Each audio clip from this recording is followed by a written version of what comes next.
Mari kita berdoa sebelum kita mendengarkan firman Tuhan. Bapa di dalam surga, kami mengucap syukur untuk kasih-Mu yang begitu besar dalam hidup kami. Kalau hari ini kami berada dalam masa-masa COVID mengingatkan kami akan berartinya hidup kami di mata Tuhan. Kami benar-benar menyadari bahwa hidup kami hanyalah di tangan Tuhan. Ada banyak orang yang tidak tertolong karena banyaknya atau penuhnya rumah-rumah sakit. Tuhan, ini semua adalah kehendak Tuhan. Dan kalau hari ini Tuhan masih pelihara hidup kami bisa bernafas dengan bebas. Kami bisa datang dan juga kami bisa mendengarkan khotbah dari rumah. Betapa besar anugerah-Mu Tuhan. Biarlah COVID ini mengingatkan kami bahwa kami butuh Tuhan dalam hidup kami. Apapun yang kami miliki semuanya menjadi sia-sia ketika hidup ini hanya di dalam tangan Tuhan. Terima kasih Tuhan, kami akan mendengarkan firman-Mu. Berbicaralah Tuhan dengan hormat, kami rindu mendengar firman-Mu. Biarlah Engkau buka hati kami dan biarlah firman-Mu mengubah hidup kami. Dalam nama Yesus kami berdoa. Amin. Kita bersyukur kepada Tuhan, hari ini kita diberikan kesempatan untuk kita boleh mendengarkan firman-Nya. Kita berdoa secara khusus untuk COVID yang masih tinggi. Kalau kita lihat di media koran, elektronik, semua menunjukkan bahwa tingkat positif COVID masih sangat tinggi. Ya, belakangan COVID meningkat lagi. Ya, kalau saya lihat mendekati 45.416. Itu data semalam. Saya tidak tahu data hari ini. Ya, kita bersyukur yang sembuh meningkat 39.767. Ya, tapi tingkat kematian juga sangat tinggi di secara nasional 1415.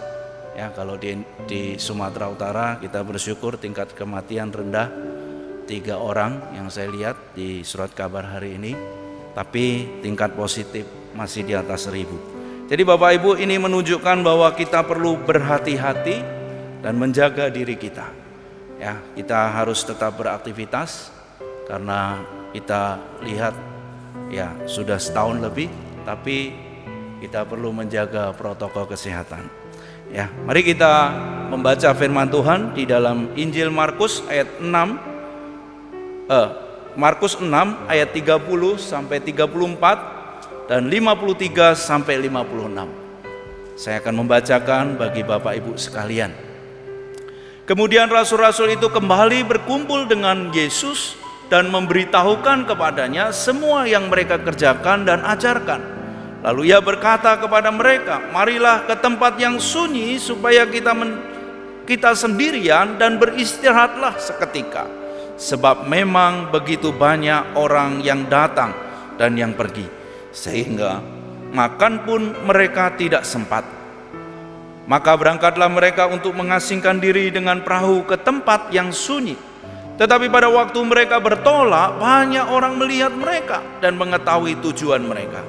Dengan mengambil jalan darat, segeralah datang orang dari semua kota ke tempat itu, sehingga mendahului mereka.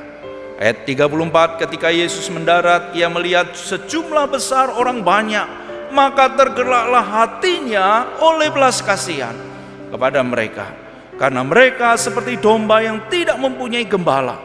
Lalu mulailah ia mengajarkan banyak hal kepada mereka. Setibanya di seberang, Yesus dan murid-muridnya mendarat di Genesaret dan berlabuh di situ. Ketika mereka keluar dari perahu, orang segera mengenal Yesus. Maka berlari-larilah mereka ke seluruh daerah itu dan mulai mengusung orang-orang sakit di atas tilamnya kepada Yesus, di mana saja kabarnya ia berada. Kemanapun ia pergi, ke desa-desa, ke kota-kota, ataupun ke kampung-kampung, orang meletakkan orang-orang sakit di pasar dan memohon kepadanya supaya mereka diperkenankan hanya menjamah jubahnya saja. Dan semua orang yang menjamahnya menjadi sembuh. Bapak Ibu yang dikasih oleh Tuhan, saya akan membaca ayat 55 bagian terakhir. Dan semua orang yang menjamahnya menjadi sembuh. Bapak Ibu yang dikasih oleh Tuhan, apa yang akan kita lakukan ketika kita melihat di jalan ada orang tua meminta-minta? Ya, kalau kita pergi, kita di lampu-lampu merah, ada banyak orang meminta-minta uang. Saudara, apa respon kita ketika kita melihat ada orang tua meminta-minta uang? Sudah ada orang yang bilang, kasihan, di mana anak-anaknya? Adakah mereka tidak mengurusnya? Saudara, ini pertanyaan juga adalah pertanyaan yang wajar. Lalu yang kedua, ada yang bilang, itu bukan urusan saya, aku saja susah, mau bantu dia lagi. Saudara, di sisi lain ada tipe orang yang tidak berbicara banyak, lalu dia membuka dompetnya dan memberikan uangnya kepada nenek tersebut. Saya tidak menyalahkan kepada tipe orang pertama, kedua, dan tiga. Saudara, yang saya perhatikan, setiap orang punya pergumulannya sendiri untuk membantu orang lain. Kita tidak bisa menyalahkan di masa saat ini ada orang tidak memberikan dan ada orang yang memberi, karena itu adalah gerakan hati dia. Saudara, Tuhan Yesus sebenarnya tidak sedang ingin menolong orang banyak yang sedang mencarinya. Kalau kita lihat bagian firman Tuhan, di situ jelas dikatakan sebenarnya Tuhan Yesus sedang mencari tempat yang sunyi untuk beristirahat dan mengasingkan diri dari orang banyak yang mencarinya. Bapak Ibu, kalau kita lihat psikologis yang ada di dalam Tuhan Yesus dan murid-muridnya, nampak jelas di sana. Sebenarnya kondisi mereka sedang letih, mereka sedang capek karena orang banyak mencari mereka. So, dia menyadari bahwa ada waktunya dirinya perlu mengasingkan diri dan beristirahat bersama dengan murid-muridnya. Saudara, itu sebabnya pada ayat 31 firman Tuhan berkata, lalu ia berkata kepada mereka, marilah ke tempat yang sunyi supaya kita sendirian dan beristirahatlah seketika. Saudara, nampaknya begitu banyak orang mencari dia. Saudara, Tuhan Yesus pada waktu itu nampaknya sedang dalam populasi atau popularitas yang sangat tinggi. Kemanapun dia pergi, berjubel-jubel dan beribu-ribu orang datang kepada dia. Saudara, itu membuat dia merasa sangat lelah. Soal kita mengatakan ayat 31b, memang begitu banyak orang yang datang dan yang pergi, sehingga makan pun mereka tidak sempat. Saudara, kalau kita lihat kelelahan ini hal yang wajar karena mereka melayani orang yang sangat banyak. Nah, kita mengatakan orang yang datang dan yang pergi itu menunjukkan bahwa apa? Ada yang datang pergi itu menunjukkan apa? Bahwa orangnya tidak bisa lagi terhitung karena yang pergi tidak bisa dihitung lagi. Begitu banyak dan penuh orang. Saya membayangkan tempat itu walaupun lapangan yang lebar, mungkin berjubel orang. So, karena ada orang yang datang dan yang pergi, sampai-sampai menurut pemikiran saya orang tersebut tidak lagi terhitung. Saya sangat meyakini pada orang yang datang tersebut banyak yang datang membawa pergumulan dan masalah hidupnya. Mereka merasa beban yang berat di dalam hidupnya. Ada yang sakit, ada yang lumpuh, ada yang buta, ada yang bisu tuli, ada yang berbagai-bagai pergumulan dia alami. Saudara, mereka datang kepada Yesus karena mereka melihat dan mendengar bahwa Yesus sanggup memulihkan pergumulan mereka. Orang-orang ini adalah orang-orang yang lelah di dalam hidupnya, capek di dalam hidupnya. Mereka sudah pergi kemana-mana namun tidak kunjung mendapatkan jalan keluar. Mereka melihat pada Yesus ada jalan keluar dan ada pengharapan. Melihat pergumulan mereka, ia melayani mereka dengan penuh kasih. Sampai-sampai kalau kita lihat di dalam firman Tuhan menarik sekali, jam makan pun terlewatkan dan rasa lapar pun mungkin sudah sangat tinggi di dalam tubuhnya.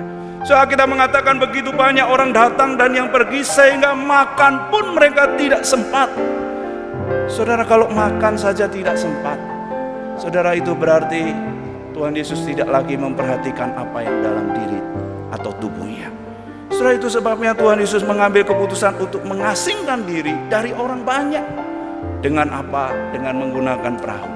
Menurut bacaan yang saya baca, komentari yang saya baca, kapal itu tidaklah besar juga tidaklah kecil. sehingga bisa memuat sekitar 13 orang.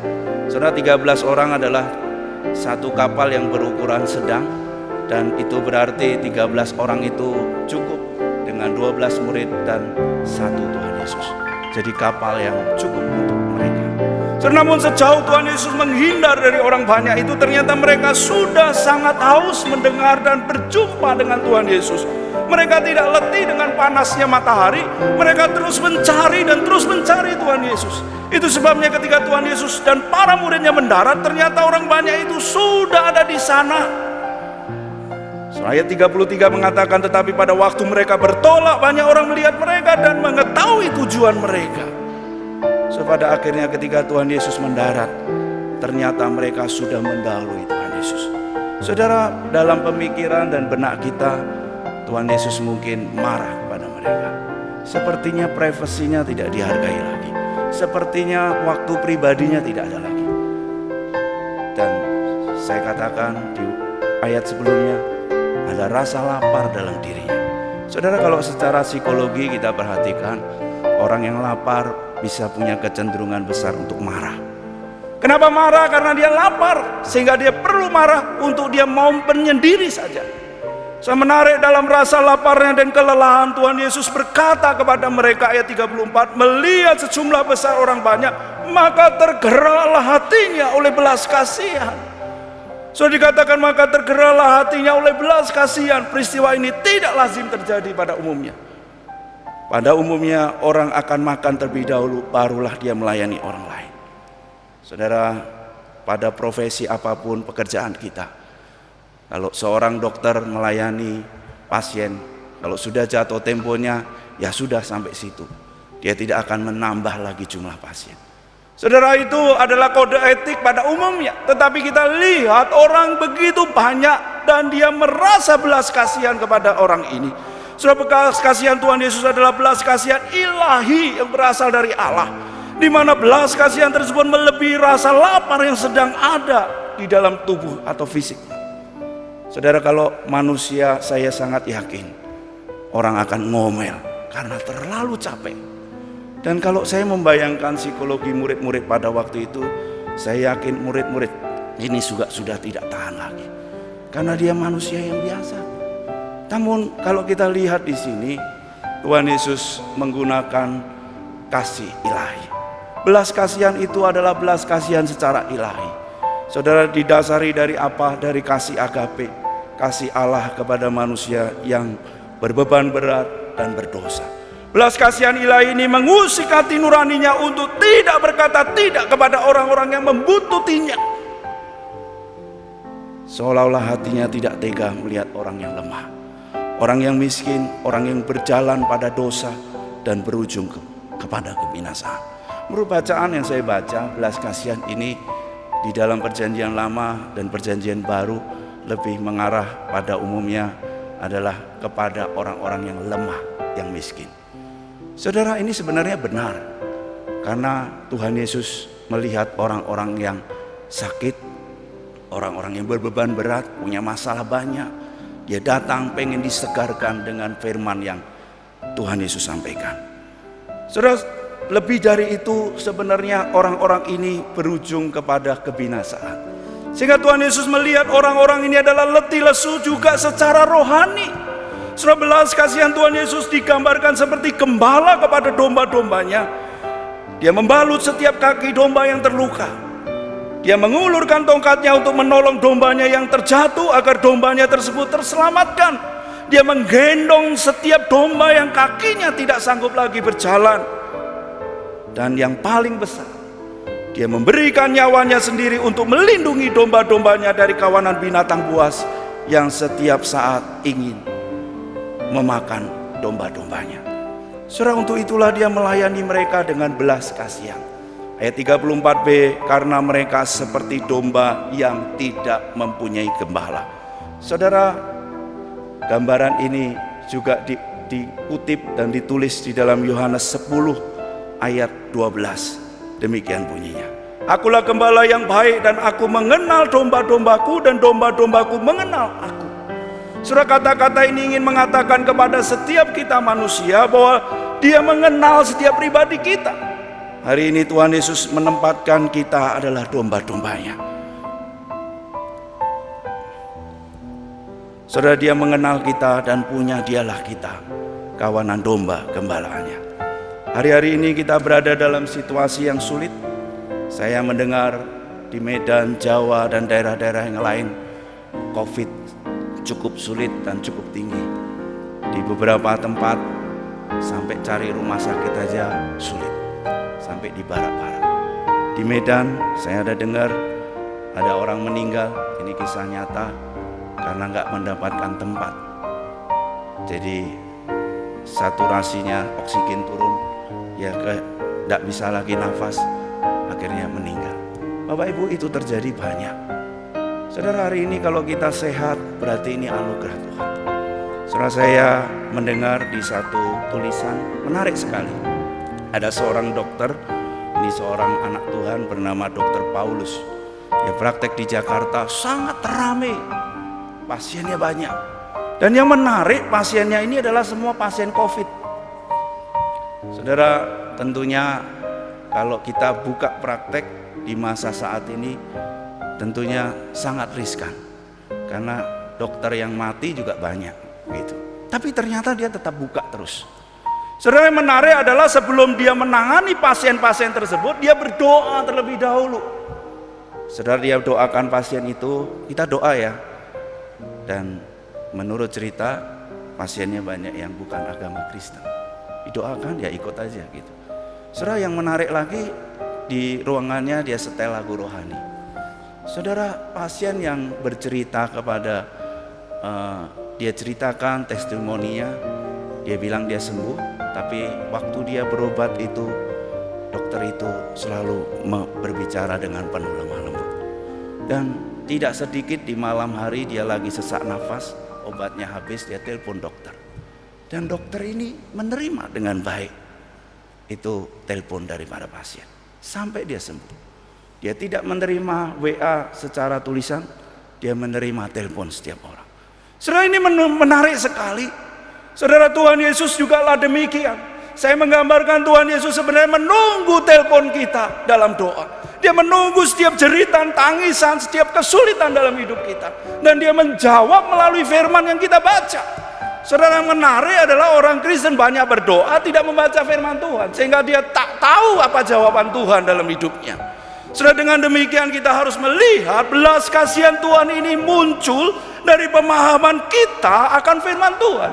Ketika Yesus mengajar, dia tidak hanya menyembuhkan, tetapi dia juga mengajar mereka supaya orang itu tidak mencari untuk sembuh saja, tetapi dia tahu kebenaran firman Tuhan.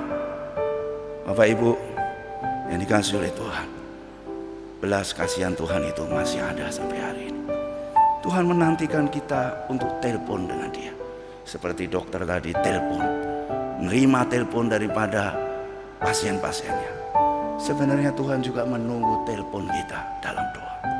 Saudara, yang menarik dalam masa COVID ini, orang lebih banyak takut daripada mencari Tuhan.